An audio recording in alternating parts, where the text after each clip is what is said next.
সাইফ কোথায়? নামিয়ে দিয়ে গেল মা। ঘরে ঢোকার প্রয়োজনও মনে করে না। ভালো।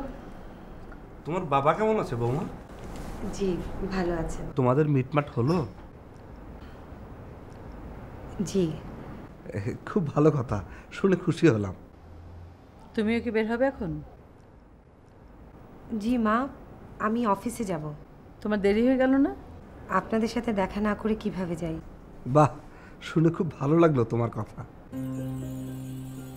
বৌমা, সংসার করবে তোমরা, তোমাদের মিটমাট হয়ে গেছে শুনে আমাদেরও খুব ভালো লাগছে।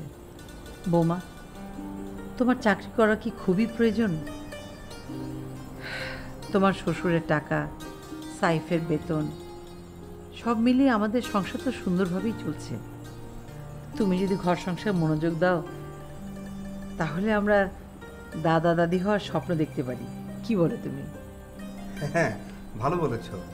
বাকিটা জীবন নাতি নাতনি বড় করতেই আমাদের আনন্দ হওয়ার কথা।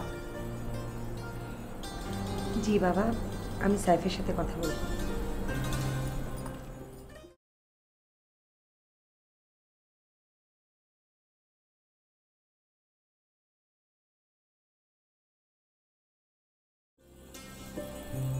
ঠিক আছে দাদা ভাই, আমি আজকে যাই, পুরো হিসেবটা নিয়ে আমি তোমার কাছে আসবো।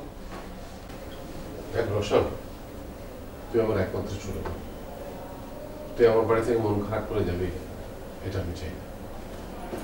না দাদা ভাই, তুমি ঠিক বলেছো, একটা হিসেব তো তোমাকে দেওয়া উচিত, তাই না? আমি দেবো, আমি মন খারাপ করে যাচ্ছি না, আমি হিসেবটা নিয়ে তারপরে আসবো। আসি দাদা ভাই।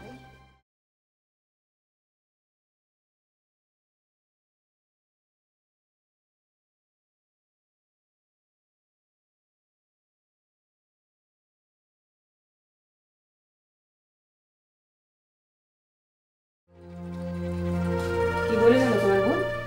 হিসাব চাইলাম, বললো দেবে। খুব ভালো করেছো। হিসাবটা নিয়ে দেখো, এত টাকা খরচ হওয়ার কোনো কারণই নেই। খুব বিরক্ত হয়েছে হিসাবটা চাওয়াতে।